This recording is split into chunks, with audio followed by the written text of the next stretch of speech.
What happened with Brexit was people taking back control. Where Donald Trump is the only change agent, is set up perfectly on those same themes because Hillary Clinton is the epitome of the establishment. She's been in power for 25 years. And the issues, the promises of that globalism is the solution, the promise that government's going to make your life better if you just give up your freedoms, the promises that we know better than you on how to make your lives better, have been rejected. That's what Donald Trump has identified. So fascinating. Over the weekend, the analysis of all of this, Trump campaign chair Paul Manafort suggesting the Brexit vote is a lot like the current U.S. election, with people rejecting politics as usual in favor of some big change that they want to see in the future. Katie Pavlik is a news editor for townhall.com and a Fox News contributor. Marianne Marsh is former senior advisor to Secretary John Kerry. Welcome to both of you. Good to have you with us this morning. Good to see you. So, Marianne, let me start with you, because just looking through your thoughts on this, you believe that what happened in England is indeed a very good indicator for what may happen here. There's a direct correlation, and the correlation and common denominators are anger and the economy. And that's what's driving this election as well. Anger and the economy drove Brexit to leave, and everyone has underestimated those two factors, not only in the UK, but also here in the United States. It's why Leave won over there and Trump won the primary here. And I think those factors have consistently been underestimated, and you only need to look at the polls to understand that Donald Trump's voters run on anger, run on the economy, and his crowds turned out to vote, whereas Bernie Sanders did not. Last point on this in terms of evidence. When you look at the polls and you see that his voters are more likely voters, and you look at the fact that Hillary Clinton had her best month ever in June, Donald Trump had his worst month in June, yet Trump is only 3 points behind her in the key battleground polls. The battleground states that elect presidents, that tells you everything about this election, and no one should assume that Donald Trump can't win this election. Yes, he can.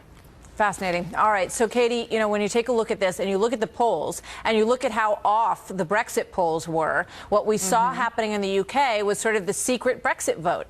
And you have to ask yourself, how big is the secret Trump vote? People who don't necessarily want to admit or say to their friends, yeah, when I walk into that booth, I'm going to vote for Donald Trump.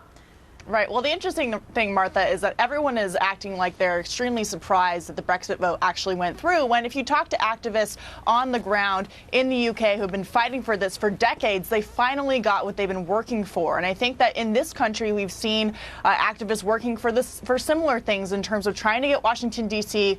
out of their local communities and out of making decisions, the same thing that we just saw. But one big part of this that nobody's really talking about, not surprisingly, is that Brexit had a lot to do with massive waves of unchecked immigration. And a lot of people in the UK saying, look, we want to take our country back and away from being our culture from being destroyed by other cultures who don't necessarily hold Western values to the same standard that we do. And that's a part of this that a lot of people don't want to touch for fear of being called politically incorrect or Islamophobic. I mean, that's why I think you had the secret Brexit voter, Marianne, because people were called, you know, bigots or racist if they were in favor of Britain exiting, which I think is unfair when you look at the reasoning behind a lot of these votes, and also some of that sentiment that exists here in the United States is not necessarily racist or bigoted. I also want to talk about the labor vote, because, you know, labor is like the Democrat vote here in the United States. Quite a bit of crossover. And that raises the question, you know, Donald Trump wants to win in the Rust Belt. Brexit won in the industrial areas in the northern part of England and some of the southern reaches as well. What do you take away from that? I think there has been a disconnect between the leadership and the membership in a lot of organizations and a lot of strata of voters, and that is one. And you saw that, again, not to come back to Massachusetts, but you saw it in the Scott Brown race. Folks who voted for him the first time then voted for Elizabeth Warren, the next time then voted for Donald Trump here in the primary. You saw a lot of labor guys do exactly that. So number one. Number two, though, I think there is a lot, as you're seeing in London now, or the UK, a lot of buyer's remorse. And you saw that on the Republican side during the primaries. You may see it in the general election. And I think that's why you see Hillary Clinton prosecuting the case against Donald Trump, saying, look, a lot of people in Brexit made promises now, the leader of it saying he can't keep and can't guarantee. Boris Johnson saying, I don't have a plan to implement it. Wasn't my job. You could see Donald Trump doing the same thing, which is why she's going after him on his business record and saying to everybody, look, you may be unhappy, but who can actually get the job done? And I really think that's going to be the focus of this election, is who can actually make the economy better for everybody and get that job done. And it will be a death match. Well, look, I actually don't think that we're seeing buyer's remorse necessarily. We've had a couple of days since we've seen this go through. I think once things calm down and people stop exaggerating the economic consequences of this, especially when it didn't really have to do necessarily just with economics, we're going to see that people are proud of their votes, and we'll see a lot of that, I think, reflect in the American election in November. There you go. Katie and Marianne, thanks as always. Good to see you both. Thanks, Martha. Thanks.